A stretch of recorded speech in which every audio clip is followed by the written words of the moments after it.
Mais avec ces deux idées-là, je dirais pérennité et exhaustivité du territoire, qui en tout cas nous interpellent assez largement. Merci. Alors on a quand même quelques minutes pour pouvoir donner la parole à la salle, qui peut soit nous évoquer des témoignages, soit poser des questions à nos intervenants. Pardon ? Madame. Une question. Oui, merci beaucoup pour le positivisme par rapport à la géolocalisation que vous avez fait. Mais il me semble qu'il y a beaucoup d'activités dans ces domaines, mais très peu sur les dangers que cela comporte. Et non seulement, soyons positives, les possibilités de ces dangers aujourd'hui, c'est vraiment un danger. Ça, c'est un danger parce que personne a prévu les possibilités de que ces dangers deviennent une chose positive. C'est tout. Merci beaucoup de nous répondre, chacun d'entre vous, sur les dangers et les possibilités d'améliorer et d'éviter ce qu'il est en train d'arriver aujourd'hui. Il se passe la même chose parce que les nouvelles technologies, on l'a dit depuis 20 ans, la géolocalisation existe pas depuis 4 ans, beaucoup plus avant, dans les laboratoires, dans des petites sociétés et surtout des petites associations qui ont développé ces géolocalisations. Mais, comme d'habitude, l'homme utilise les technologies pour du bien et pour du mal. Aujourd'hui, le mal est en train de se développer à un niveau tel que nous ne sommes pas en sécurité. Alors, merci beaucoup, puisqu'il y a des élus, des responsables, de se préoccuper un peu plus de solutionner ces possibles dangers. Alors, des solutions sécuritaires difficiles comme question, c'est un large débat. On pourrait en discuter pendant une journée entière. Rapidement, je pense que vous faites référence au risque d'intrusion qui est lié à cette géolocalisation massive de tous nos faits et gestes, j'imagine. C'était pas seulement. C'est une des possibilités. Alors je vais juste, parce que c'est vaste, comme tout sujet nouveau, il a énormément d'avancées. Il y a aussi des contraintes. Quand on a mis des voitures sur les autoroutes, on s'est dit on va aller plus vite, plus loin, ça sera bien. En fin de compte, on avait des morts, donc il a fallu qu'on rectifie un petit peu et qu'on encadre. Donc, dans toute nouvelle grande révolution, là pour le coup, je vais prendre celui de la révolution parce qu'elle est technique, celle-ci, pas dans les usages, il y a une mutation dans les usages et donc un encadrement à y mettre. Bon. Je prendrai juste l'exemple que j'ai évoqué tout à l'heure, qui est celui du dernier acteur qui arrive sur le marché de la géolocalisation, qui est Mozilla. Moteur de recherche, libre, gratuit. C'est pas pour faire de la publicité, c'est pour regarder où est la difficulté, justement. Comment est-ce qu'ils s'appuient, eux, pour vous géolocaliser? Non plus sur la partie GPS, c'est ce que je disais à l'instant avec mon voisin. Ils s'appuient sur les réseaux Wi-Fi libres, le vôtre, celui qui est chez vous. Alors vous allez me dire, bah oui, mais il est bloqué. J'ai pas dit qu'il allait être intrusif. Il s'appuie sur le fait de pouvoir répertorier que vous, chez vous, au 52 avenue de la Révolution française, vous avez une B-Box, vous avez une Freebox, vous avez, où c'est qu'il est orange? Je vais me faire disputer. Voilà. Bref. Vous avez un système orange performant naturellement. Là n'est pas le problème, c'est que on sait, avec le système, où vous êtes. Et on va s'appuyer dessus. On va pas rentrer dessus, on va s'appuyer dessus. Ça veut dire que, du coup, le système permet d'identifier partout qu'à telle adresse, à tel endroit, il y a un accès à Internet et qui renvoie du Wi-Fi. Et ça peut poser légitimement la question de cette intrusion dans le domaine privé, non pas des données des gens, ne serait-ce que de l'existence que Madame Michu, à cet endroit-là, elle a un dispositif d'accès à Internet, Wi-Fi, même s'il n'est pas partagé, il est existant et il est répertorié dans une cartographie mondiale qui est exercée, en l'occurrence là, par le dernier acteur qui n'est pas Google, qui est Mozilla. Voilà. Donc oui, ça pose des interrogations parce que la technique ne cesse d'avancer. On était sur la partie GPS, on est aujourd'hui sur des triangulaires qui sont liés au Wi-Fi. Il nous appartient de le connaître, et là je vous rejoins, parce que mieux éclairé, le politique peut mieux juger des encadrements à mettre, ce qui ne serait pas l'inverse s'il n'en avait pas connaissance. Alors nos différents intervenants veulent également répondre à ces questions. Bien. C'est une question de sécurité, nous y sommes assez sensibilisés, notamment par la partie défense de notre activité, j'en ai assez peu parlé, mais d'imaginer assez bien que quand on veut tirer un missile au hasard quelque part sur un lieu de conflit en Asie ou en Afrique, c'est quand même quelque part bien de maîtriser sa géographie pour guider le missile et de ne pas se référer à tout ce qu'on peut trouver sur le net. C'est une partie importante de l'activité de l'IGN et en réalité, évidemment, sur le territoire national ou en Europe, on n'est pas en guerre. Simplement, on est quand même en guerre économique et c'est vrai que ça pose des questions sur notre capacité à un moment à produire effectivement des services dont on soit persuadé qu'ils ne sont pas entre guillemets infiltrés. Alors je veux dire, pas non plus être complètement parano, faut pas exagérer, mais c'est vrai que l'exemple que vous citiez moi m'interpelle beaucoup. Ma grand-mère en 1948, c'est pas une blague, c'est réel, elle était standardiste au PTT, vous savez, avec les fiches. Et puis alors dans le village, les standardistes, elles écoutaient toutes les conversations, c'était strictement interdit. Et puis alors ça mettait un bazar pas possible parce qu'elles savaient qui couchait avec qui, puis évidemment elles le répétaient, enfin etc. Je veux dire, que dirait-on si aujourd'hui Orange ou SFR écoutait nos conversations à partir de logiciels de reconnaissance vocale qui existent, faisait un profil de chaque abonné effectivement au téléphone et revendait ce profil à Pierre, Paul ou Jacques, d'autant plus que dès l'instant qu'on admet qu'un opérateur peut écouter, espionner vos données personnelles, faut pas non plus s'étonner qu'après ces données-là soient utilisées commercialement ou pour d'autres raisons, NSA et compagnie. Je veux dire, le débat sur Prism il y a un mois, moi, m'a quand même assez suffoqué. Tout le monde a l'air de découvrir que dans le monde du net, on écoute vos données, on capte vos données personnelles et on les envoie à la NSA. Enfin, le modèle économique est basé là-dessus. Pour reprendre mon exemple avec Orange, d'ailleurs ça donne une idée peut-être de société qu'on pourrait lancer, une société où l'abonnement au téléphone est gratuit. L'abonnement au téléphone est gratuit parce qu'on écoute vos voix et voilà. C'est le modèle aujourd'hui du net, il est là. Donc notre question, alors comme vous le disiez, je crois qu'on converge assez sur le fait qu'on ne va pas régler ça avec une réglementation nationale. Je pense que ça pose des questions d'abord au niveau européen, c'est très clair. Et puis ça pose aussi des questions d'être capable de proposer aux citoyens des services qui ne soient pas basés sur ce type de choses. C'est un travail qui est assez compliqué parce qu'il se trouve que ces acteurs du net, ils ont comme caractéristique d'être globalement très bons.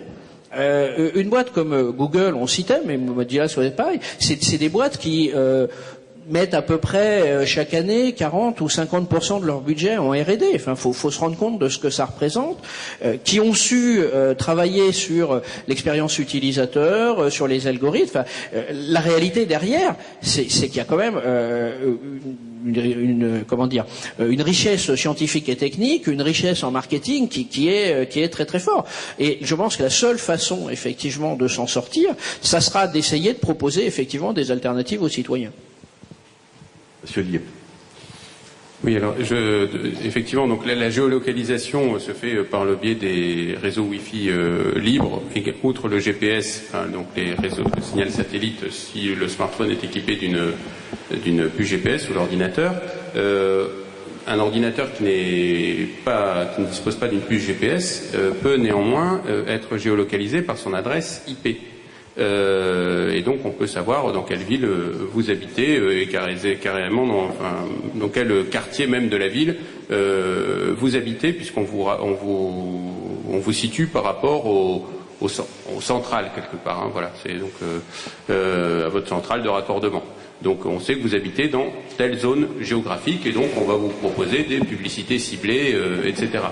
Mais c'est pas voilà, donc ça pose effectivement des questions de neutralité, de neutralité. D'ailleurs, il y a des navigateurs maintenant qui proposent d'interdire aux sites web.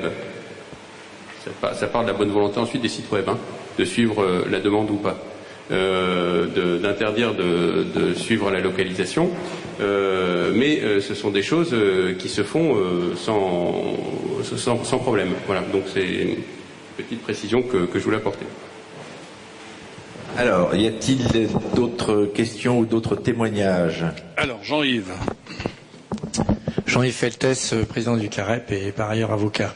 Ma question est un peu plus basique, puisque nous sommes sur ce territoire, et elle s'adresse à vous, monsieur Berthaud.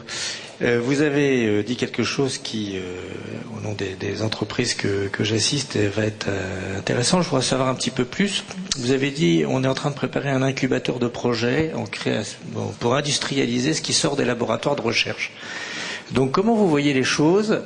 Pas en soi créer un incubateur, bon, très bien, mais au regard de tout ce qu'on vient de dire, et notamment de l'économie numérique, comment vous voyez cet incubateur aujourd'hui?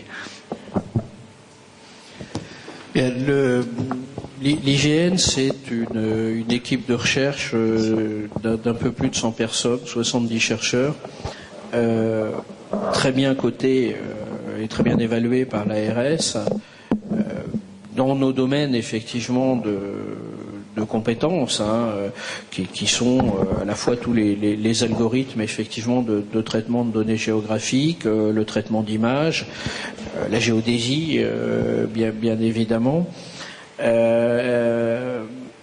Et jusqu'à présent, je dirais, ces laboratoires de recherche travaillaient, je dirais, avec une valorisation exclusive qui était les chaînes de production de l'IGN.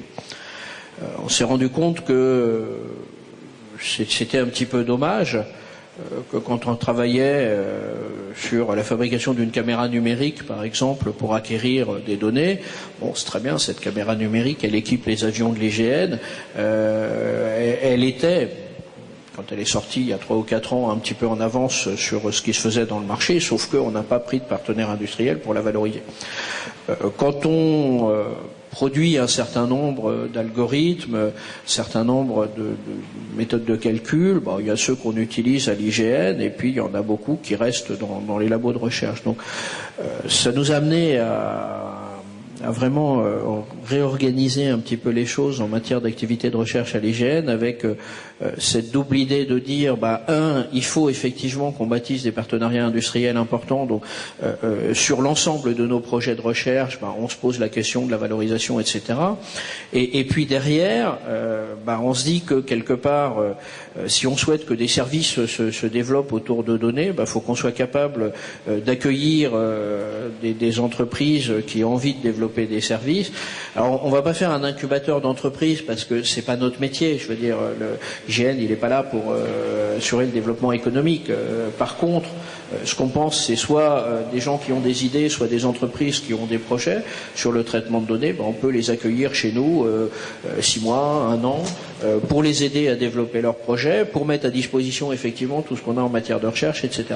Voilà, c'est vraiment ça l'idée. C'est quelque chose qui aura d'ailleurs une double vocation, je dirais à la fois interne et externe, parce qu'on a aussi des projets internes, et qu'on devrait normalement ouvrir on l'ouvre en interne là, on va commencer à rôder la chose, et on devrait l'ouvrir au mois de février normalement.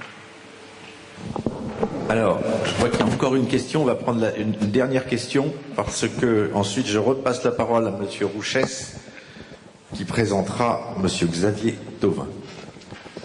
Bonjour, Mehdi Fougali de Renorg. J'ai une question, c'est plutôt pour Pascal Lucini-Boyer. C'est concernant le rôle des collectivités territoriales dans la mise à disposition de la cartographie des plans qu'elles ont de leur propre commune à destination des citoyens. Vous qui êtes à l'AMIF et à l'AMF, est-ce que vous travaillez sur ces sujets? Parce que on a parlé du citoyen, on a parlé des entreprises, mais est-ce que les collectivités ont conscience de ce besoin des citoyens de peut-être connaître un peu mieux les chemins, les routes qui sont autour d'eux, au sein de leur commune? Et est-ce qu'il y aurait des projets de mise en commun justement de tous ces plans d'urbanisation, etc. Merci. Alors, merci de poser la question parce que ça me montre que j'ai oublié un acteur tout à l'heure lorsque j'en ai cité un certain nombre, et j'ai oublié notre opérateur d'État qui est Etalab. Alors, je vous remercie de m'avoir permis de me rattraper avec cette question. Oui, j'ai oublié Etalab parce qu'on vit avec et que c'est vrai que du coup j'en ai peut-être moins fait l'usage dans mon propos et j'avais plutôt montré du doigt les nouveaux acteurs. Alors Etalab a pour mission justement d'aider les territoires, les collectivités territoriales au sens large, à fournir leurs données et les agréger avec celles du voisin. Parce que, comme vous venez de le souligner, si j'ai bien fait mon travail sur mon territoire et puis que dès qu'on passe la frontière géographique, il n'y a plus les mêmes éléments, bien le service qui lui est géolocalisé, il va pas aller très loin.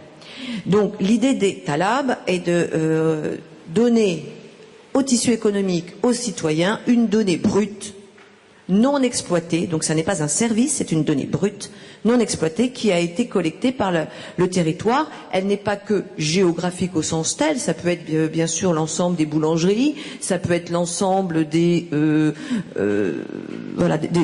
garagistes d'un territoire, etc., etc. Bon. Donc ces données-là, effectivement, elles ont été collectées puisque nous en avons eu l'usage à un moment donné dans l'exploitation de notre territoire et on la remet de façon brute. Oui, il y a une démarche dans ce sens qui a beaucoup de mal à émerger en France. Nous sommes le parent pauvre de l'Europe et même à l'échelle internationale. La structure Etalab, qui est la structure d'État de l'ouverture des données, est très très en retard aujourd'hui sur le secteur français parce que nous, les territoires, beaucoup de nos villes ont eu soit des difficultés techniques à le faire parce que nous avions des données qui étaient même pas organisées chez nous. Donc pour pouvoir la fournir à un tiers, il faut déjà qu'elle soit organisée, cette donnée. Donc ce n'était pas du tout le cas, donc ça a été un gros travail. Toutes les collectivités n'ont pas encore fourni ce travail nécessaire pour le mettre sur le comptoir général qui est Etalab, si je peux m'exprimer ainsi pour vulgariser la chose. Et puis il y a aussi un deuxième phénomène qui est que l'appropriation du numérique sur nos collègues élus n'a pas été du même ordre et donc certains l'ont vécu comme une prise d'information, donc une prise de pouvoir d'une information qu'ils détiennent. Donc il y a tout un travail de pédagogie au sein de l'ensemble des territoires français pour les amener à considérer que cette donnée publique est une donnée réellement publique à disposition des autres, qu'on est en capacité de le donner, encore faut-il qu'on sache le faire et donc qu'on en ait la vision et la capacité technique de le réaliser. C'est pas toujours aisé et notamment on a, avec l'hygiène, on a des données qui transitent de nos structures les unes aux autres et là aussi c'est pas toujours aussi facile qu'on pourrait le croire. Peut-être apporter un petit complément. Effectivement, souvent quand on parle de diffusion de données publiques, on dit bah là c'est facile, y a qu'à les mettre et puis voilà. En fait, derrière, ça pose trois questions. Le premier, c'est que pour les mettre, il faut les produire. Alors, il y a des données qui se produisent automatiquement. Je donne toujours cet exemple. Il y a sûrement quelque part, au ministère de l'Éducation nationale, un fichier des écoles, parce que, manifestement, c'est lui qui affecte les enseignants, donc il y a forcément une adresse du lieu de travail, donc ça doit pas être très très compliqué. Il y a quand même un travail pour le faire. Et puis, il y a des données qu'il faut produire spécifiquement. Je veux dire, les données de la météo, de l'hygiène, on les produit spécifiquement. Puis après, il faut effectivement les mettre à jour. Alors, ça renvoie